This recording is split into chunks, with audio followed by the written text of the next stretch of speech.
Let me take you back to the Durban ICC. That is where Leanne is. That is whereby they're still looking at important issues in relation to water. Leanne, it's back to you.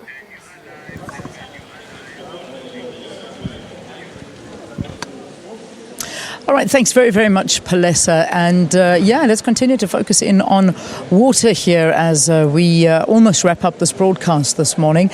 Just about every river in every town in South Africa suffers from some form of pollution. And the main river in Stellebosch, that's the Eerste River, is no different. The polluted waters pose a serious risk, unfortunately, to the greater Stellebosch community. So our producer, Linky Beerman, went out with cameraman Trevor Pistorius to visit the area, and they compiled this report for us. At first glance, the water of the Eerste River in Stellebosch looks nearly pristine.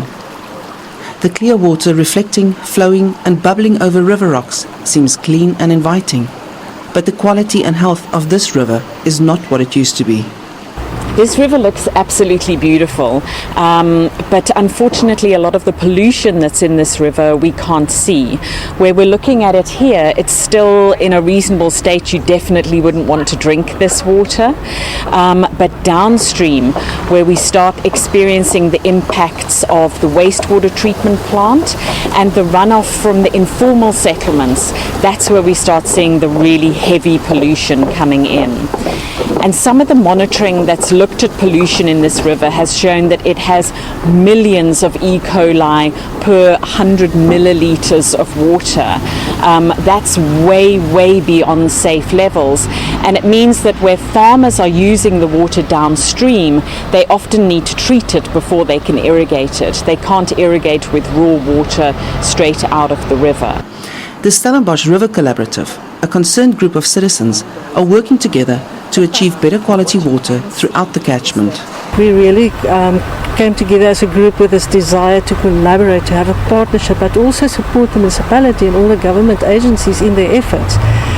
We can't only rely on them. The people really need to take responsibility, even if you're the downstream beneficiary of upstream problems, that you have to deal with pollution from upstream. We all have to take collective responsibility. We have to reconnect to this river as a presence, it's a voice. This is our heritage, this is part of our culture, it's part of our identity in Stellebosch. The Nkanini informal settlement in Stellebosch does not have any formalized services. All forms of pollution and effluent from the community end up in the river system. But a group of young women and men called the Nkanini Water Hustlers are playing a role in changing this. The work we are doing, that we are trying to meet the municipality halfway in terms of this sewer that they are blocking so much, and then what we just found out is that they are receiving much pressure from the toilets, and then people are not using toilet papers in the toilet, so that is making the manhole to block a lot. So what we are trying to do is that when there is a blocked manhole, we report to the municipality plumbers, then they come and fix it before the sewer can run into people's house. They monitor the water quality, report leakages, burst pipes and pollution issues in Nkanini, as well as visit households to raise awareness about water. The importance of communities cannot be overemphasized, because this serious issue of having waste and sewage spillages every day doesn't only need government. Government can only do so much, and we as NGOs like WWF can only do so much.